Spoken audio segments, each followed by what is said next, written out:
Ladies and gentlemen, we are going to disrupt the way everyone's looking at the 2025 bull run. The chart on the screen is showing a 4-year cycle that dates back to 1968 when Satoshi designed Bitcoin.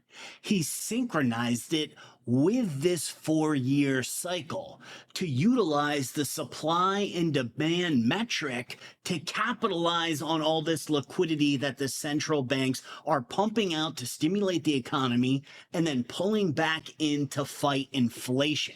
Now, in the red line, it shows the tempo of the model for central banks. It's a 4-year cycle, just like the Bitcoin halving. Notice the black is showing the actualization. In 1988, right after Volcker got done fighting inflation for years, there was an extended super cycle. Notice how these black lines completely skip a retrace in 1996. Meanwhile, everybody's getting rich in the stock market, in real estate. That's how the boomer generation got so wealthy. Fast forward to now, this black line is about halfway up the chart. With tariff snapbacks, Scott Bessent in the Treasury, they're looking at, once they replace Jerome Powell, creating another extended super cycle. In today's video, we're going to show you all the tools that the central bank has at their disposal, how to track them, how to keep up with it, to recognize when the central bank is going to end the bull run, or how long is the central bank going to keep the money printer on and this party rolling?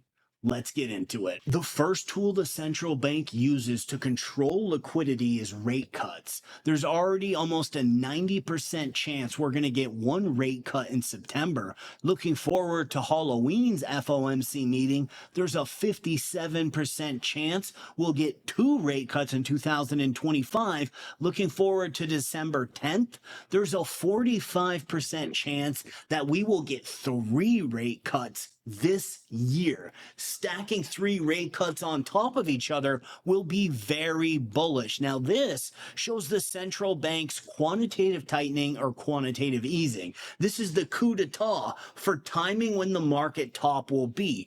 Exactly here in November of 2021 and here at the New Year 2017 to 2018, the central banks held an FOMC meeting where they stopped quantitative easing and started quantitative tightening, both here and here. At this meeting, they also stopped rate cuts and now started rate hikes, definitively ending the bull run. What a lot of contrarians will say is, oh, that's 456 days after the Bitcoin halving. That is nonsense. It's only a coincidence. What's really fueling this is Satoshi's design, connecting it to this central bank 4-year liquidity cycle.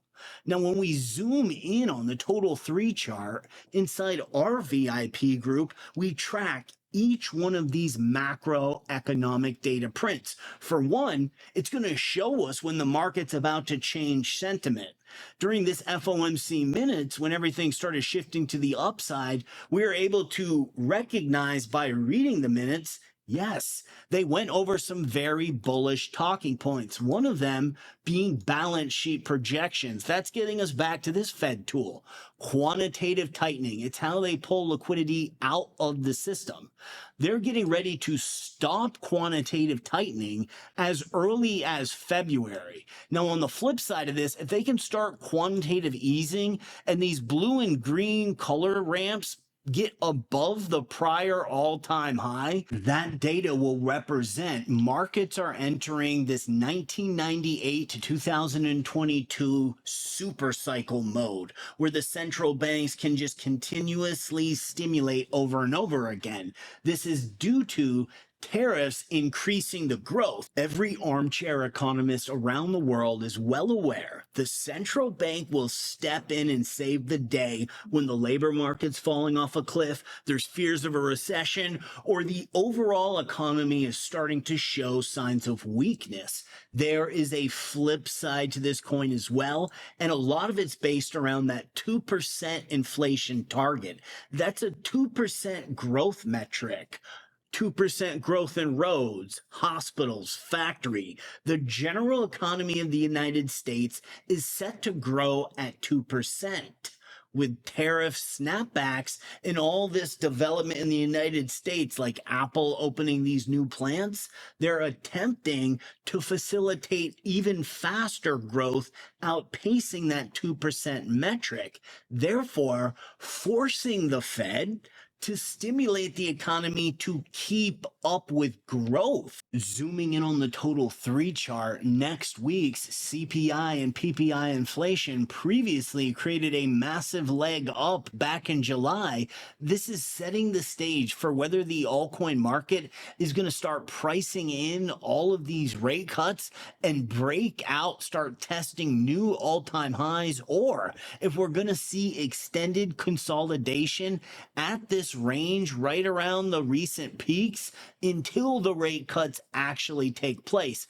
It's all coming down to what data gets released. If you guys want to track this information, now's a great time to join our VIP group, because as soon as the numbers come in bullish, we'll know.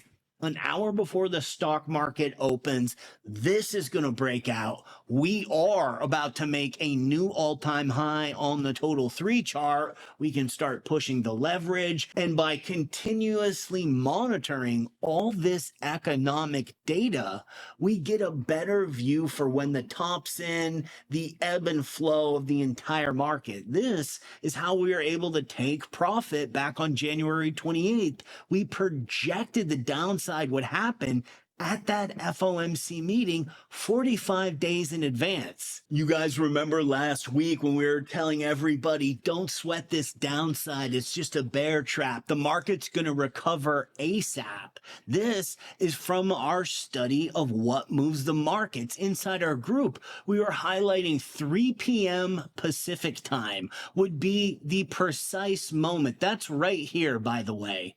The DXY turns on, the bond markets turn on. Now the institutional investors have access to their liquidity and will be able to get a signal in what market sentiment will be. We're able to verify everything is bullish. We're good to go, giving our group members first the insight that it would be 3 o'clock. This came out on Saturday, that we'd all rendezvous at our computers with some liquidity ready, getting ready to enter into positions, add on DCA, open leverage. It's surprising how much of the market's action is extremely predictable when we know where to look.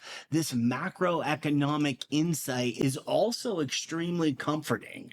Knowing where the central bank is headed puts a veil of understanding, almost a protection over the assets that we have in place. As we understand, the Bank of Japan isn't about to do a carry trade. Fed's not about to change the rate cut projections. They're not about to start quantitative tightening. We're good to go here as long as we're in solid, trusted assets. Looking forward, next week, Tuesday, Wednesday, we've got CPI and PPI again. I'll leave last month's PPI the day before and 5:30 in the morning, an hour before the stock market, in real time, the projections that we make, and you can see for yourself how this whole process works. As we mentioned, this will be an extremely important data drop and a great time to jump in and start looking over and familiarizing yourself with the details and nuances of macroeconomic and its connection to crypto. Thanks for checking out this video, guys. We'll catch you on the next one.